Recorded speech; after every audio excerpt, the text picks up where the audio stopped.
내일의 문제는 이기는 것이라고 그렇게 말했습니다.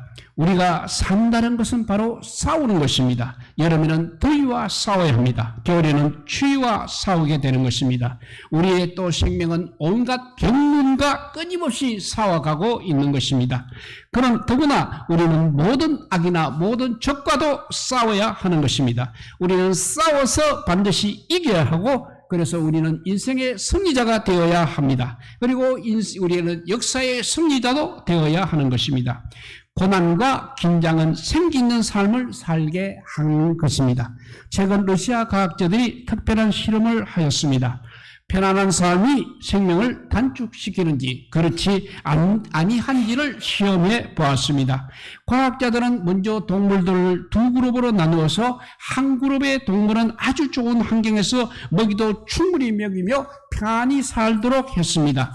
그리고 반대로 다른 그룹의 동물은 항상 생명의 위협을 당하는 가운데도 약간의 음식만 주었다고 합니다. 그런데 이상하게도 얼마 안 가서 좋은 환경에 살던 동물들이 점점 병들기 시작을 했습니다.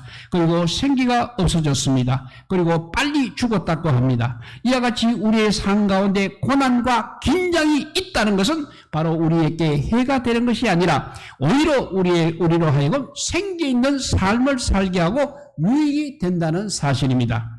인생살이에서 고통의 환경은 누구에게나 있게 마련입니다. 인생길에서 고통 없이 사는 사람이 어디에 있겠습니까마는 대부분의 경우 고통스러운 환경을 이렇게 잘못 생각하거나 잘못된 길로 들어서기가 쉽게 되는 것입니다.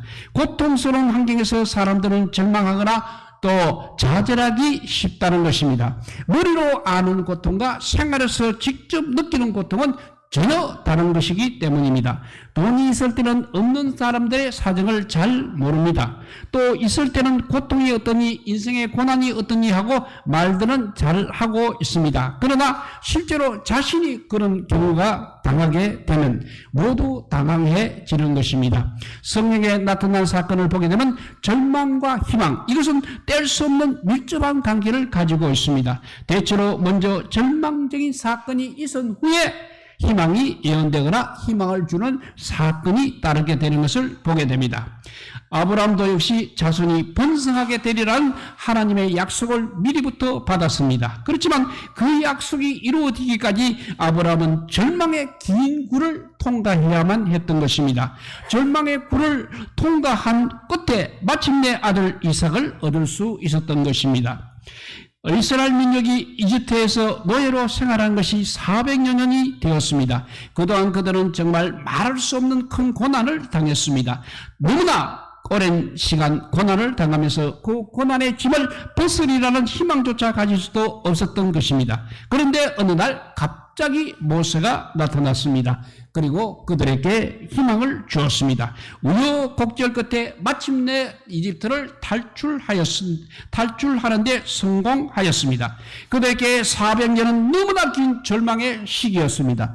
그들이 이집트를 탈출하기는 하였습니다만 가나안 복지에 들어가기까지 또다시 40년이라는 긴 세월 동안 광야 생활을 하면서 절망을 맛보아야 했던 것입니다. 오늘 읽은 말씀은 엘리바스가 한 말에 대한 욥의 대답입니다. 우리는 여기서 욥의 비참한 모습을 볼 수 있습니다.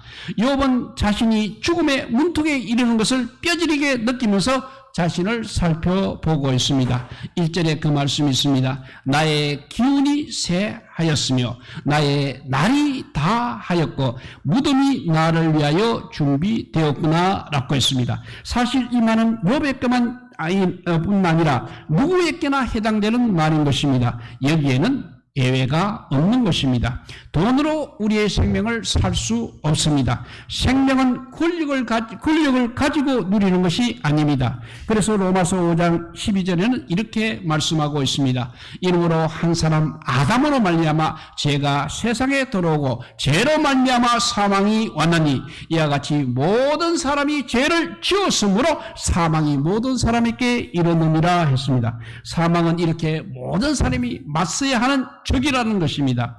더구나 이 죽음은 우리에게 아주 멀리 있는 것이 아니라 아주 가까이 있다는 사실입니다. 그래서 사무엘상 20절 3절에 보면 나와 사망 사이는 한 걸음뿐이라고 했습니다. 누구에게나 이렇게 사망이 멀리 있는 것이 아니라 바로 한 발자국 앞에 사망이 있다는 것입니다.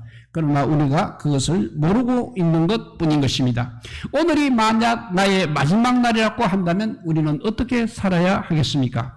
우선 하지 않을 것이 많이 있을 것입니다.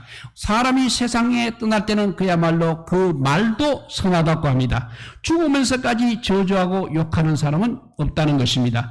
오늘이 나의 마지막 날인 것을 안다면 받을 돈도 받지 않을 것입니다. 아마 가지 않을 때도 많을 것입니다. 또한 할 일도 많을 줄 압니다. 오늘이 나의 마지막이라고 한다면 바로 내 죄를 회개할 것입니다. 조금 있다가 주님을 만나게 될 것을 생각한다면 아직도 회개하지 못한 죄를 가지고 주님을 어떻게 대할 것인가 생각하고 다른 것 다 제쳐놓고 먼저 자기의 죄를 회개할 것입니다. 특히 우리 믿는 사람 가운데 막힌 담이 있어서 서로 외면하는 사람, 서로 말을 하지 않는 사람, 한 교회 다니면서 서로 얼굴을 피하는 사람이 있으며 또 마음 가운데 화를 품고 미워하는 마음을 가지고 신앙생활을 하는 사람이 없지 않이 있다는 것입니다. 그런데 오늘이 만일 마지막 날이라고 한다면 그런 거 모두 다 무너뜨리고 서로 화해하고 아마 세상을 떠날 것입니다. 그리고 또 오늘을 나의 마지막으로 알고 산다면 우리가 해야 할 일을 다 할 것입니다. 우리 믿는 사람들은 다 하나님의 청지기로서 여러 가지 책임을 지고 있습니다. 하나님께서 여러 가지 할 일이 있어서 우리를 세상에 보내셨기 때문에 우리가 세상에 온 것입니다. 그래서 우리는 여러 가지 의무가 있다는 것입니다. 오늘 나의 마지막으로 한다면 아마 그 의무에 더욱더 충실해질 것입니다. 만일 매일매일 맡은 일을 충성스럽게 감당한다면 하나님께서 언제 부르신다고 하여도 우리는 준비가 되어 있을 것입니다. 그리고 더구나 오늘의 나의 마지막이라고 한다면 남기고 싶은 말도 있을 것입니다. 글로 남기는 유서나 말로 남기는 유언이 있는 것입니다. 우리는 영원히 살 것처럼 일을 하고 있습니다. 그런데 내일 죽어도 오늘 사과나무를 심어야 하는 것입니다. 그러나 사는 것은 오늘 죽을 것처럼 그렇게 살아야 한다는 것입니다. 그리고 죽음이 우리 가까이 있는 것을 아는 사람은 현세에 너무 관심을 기울이고 집착하지 말아야 하는 것입니다.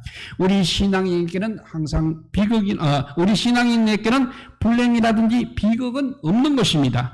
그래서 욥은 너무 심한 고통 속에서 7절부터 15절에 대략 읽어보면 이런 절망적인 말을 하고 있습니다. 내 눈은 근심하여 어두워지고 나의 온 지체는 그림자 같구나. 나의 날이 지나갔고 나의 경정 나의 마음에 사모하는 바가 다 끊어졌구나. 내 소망이 엄부로 나의 집을 삼음에 있어서 침상을 흑암에 베풀고 무덤대로 너는 내 아비라 고독이대로 너는 내 어미 내 자매라 할진대 나의 소망이 어디 있으며 나의 소망을 누가 보겠느냐고 그렇게 욥은 심한 고통에서 절망적인 말을 하고 있습니다.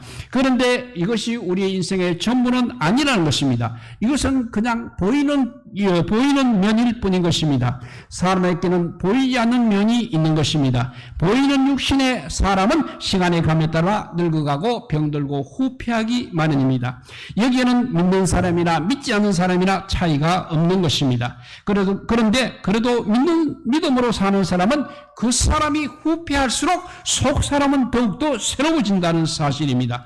육신의 눈이 멀어질수록 영혼의 눈은 밝아진다는 것입니다.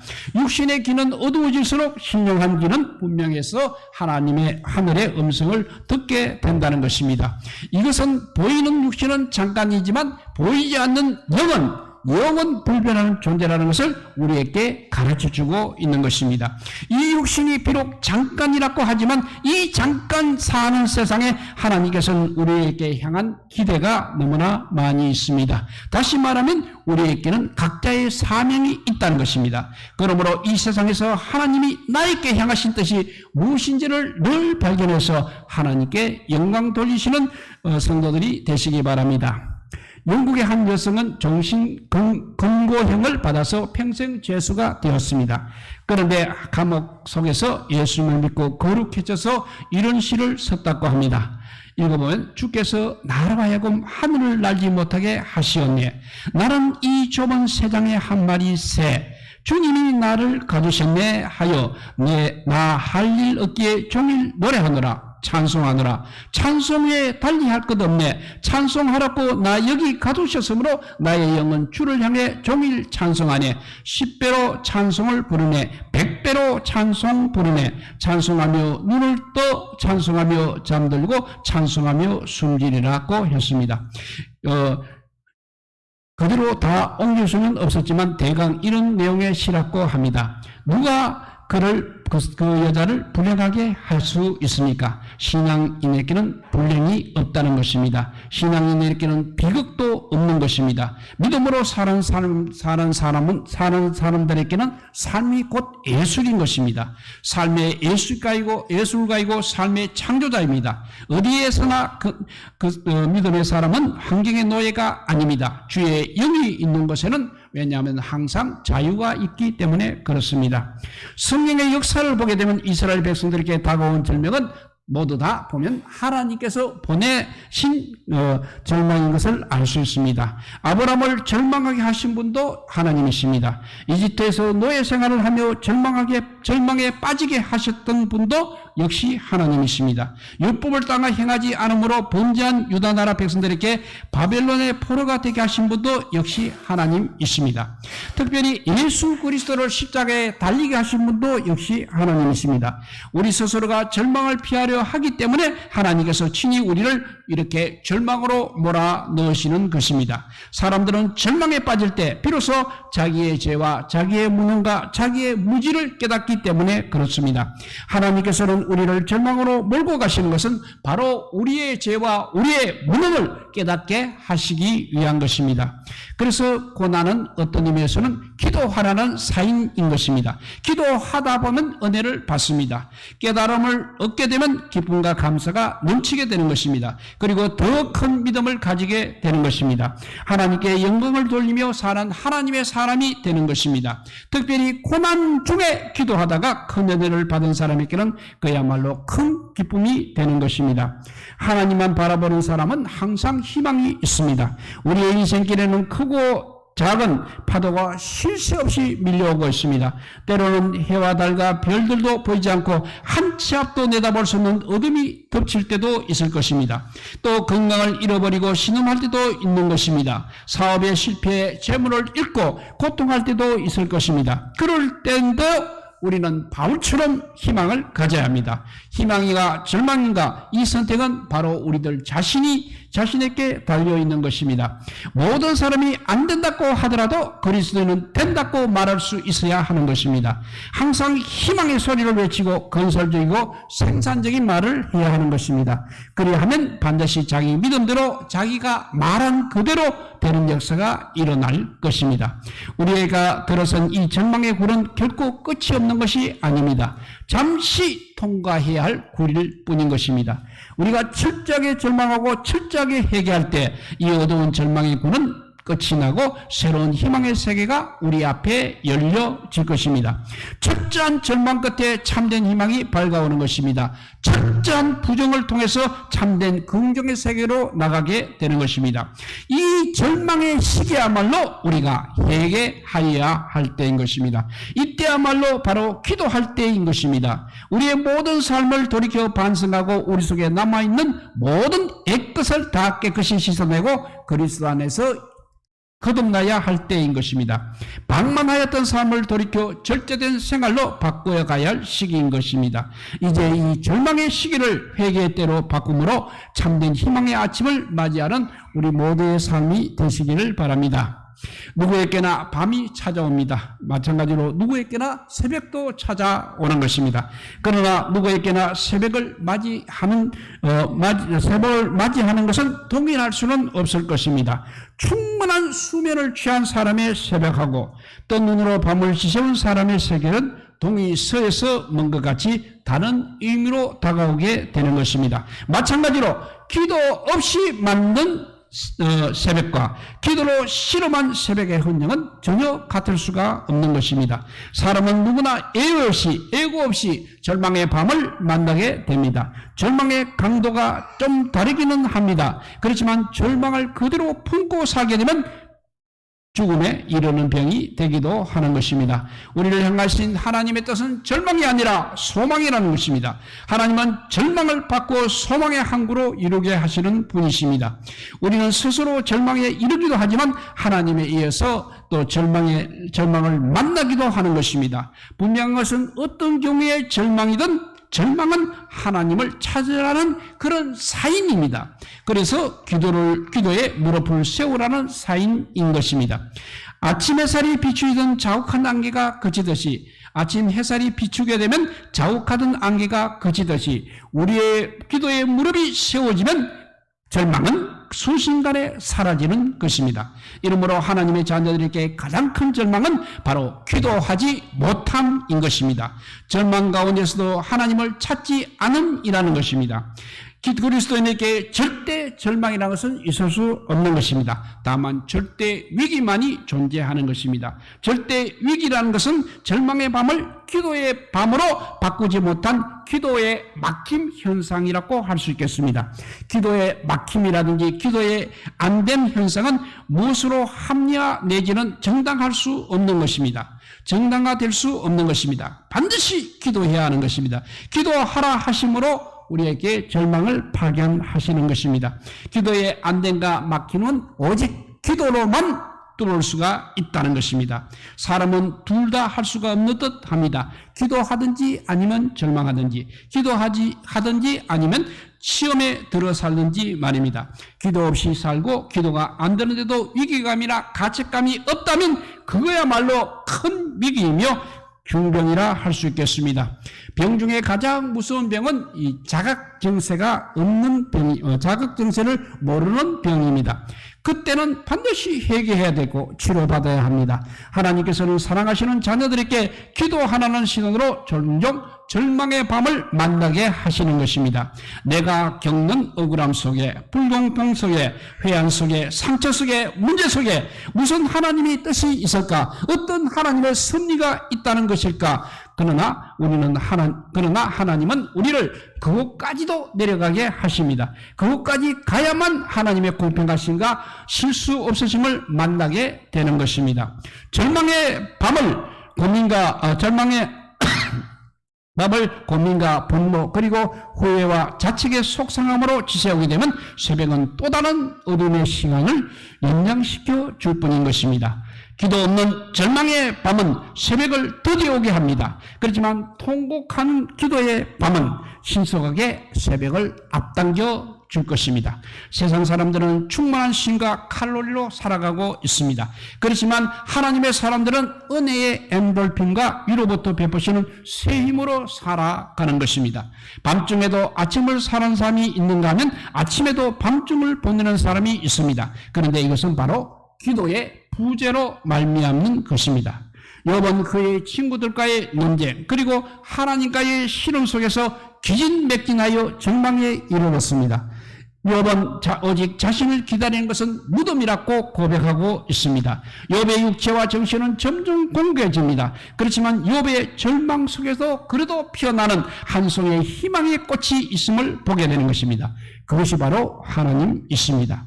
욥은 하나님을 향하여 주께서 친히 나의 보증이 되어 주십시오라고 간구하고 있습니다.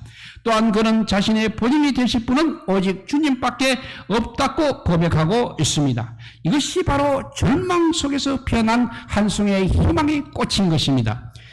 친구들도 그에게 소망이 될 수 없습니다. 세상의 지혜도 역시 그에게 기쁨이 되지 못하는 것입니다. 절망이라는 벼랑이 언제나 우리 곁에 있는 것은 아니지만 그 절망의 벼랑에서 우리의 보증이 되시는 우리 주님을 우리가 기억할 수 있다면 그 절망은 반드시 희망이 될 것입니다. 하나님은 우리가 절망할 때를 오히려 기다리고 계십니다. 고양이 한 마리가 어쩌다가 우물에 빠져서 올라오지 못하고 우물 벽에 붙어서 죽겠다고 야옹야옹하고 있습니다. 한 사람이 고양이를 구해주려고 네모난 큰 막대기를 갖다 대고 타고 올라오라고 아무리 해도 자기를 오히려 죽이는 줄 알고 그 나무를 타지 않고 계속 소리만 질러대는 것입니다. 그래서 할 수 없이 그 막대기로 그 고양이를 쳐서 물에 빠지게 한 다음에 그 나무를 갖다 대니까 얼른 나무 위로 기어 올라와서 살 수 있게 되었다는 것입니다. 사람들이 정말로 절망에 빠지지 않으면 하나님을 찾으려고 하지 않고 있고 하나님을 의지하려고도 하지 않기 때문에 하나님께서는 바로 우리가 절망의 때를 기다리고 계십니다. 우리가 절망할 때를 우리 하나님은 기다리고 계십니다.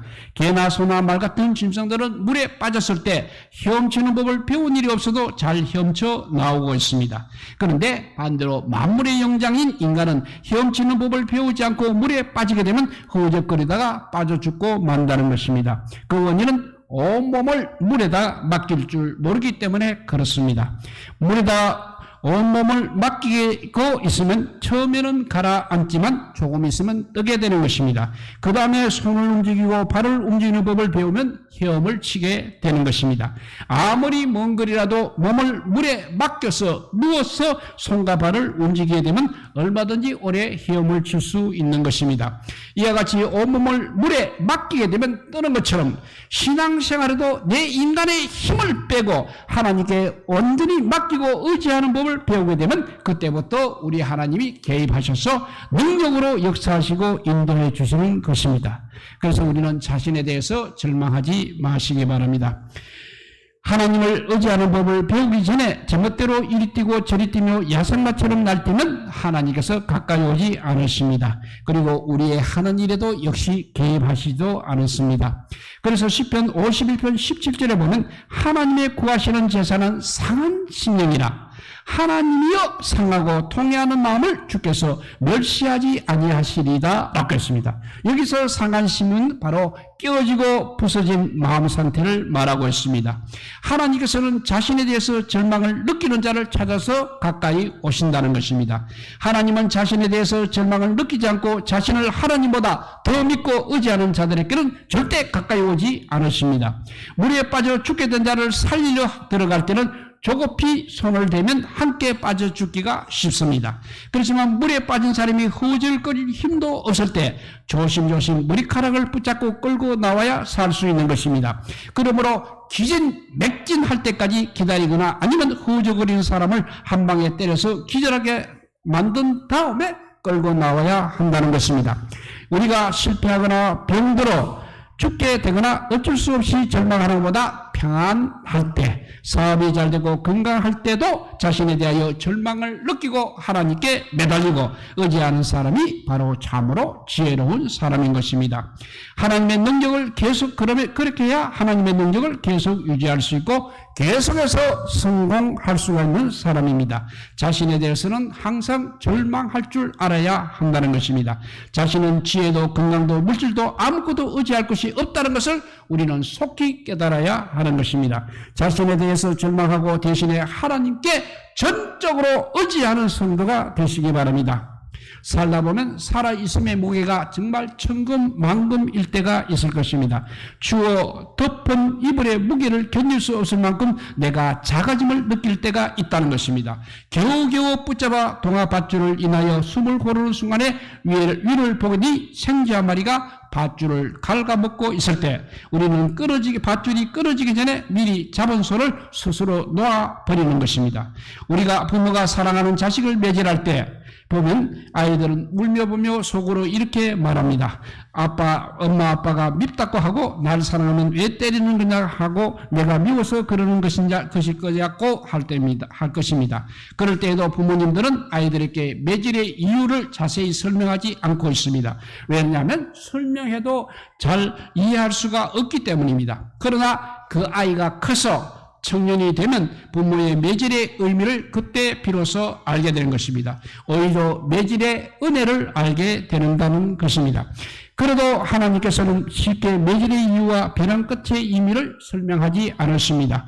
그러나 우리의 믿음이 성숙하고 성장하게 되면 하늘에 계신 아버지의 매질과 벼랑 끝으로 몰고 가신 신척막측한 섭리를 알아갈 것입니다. 그리고 감사할 것입니다.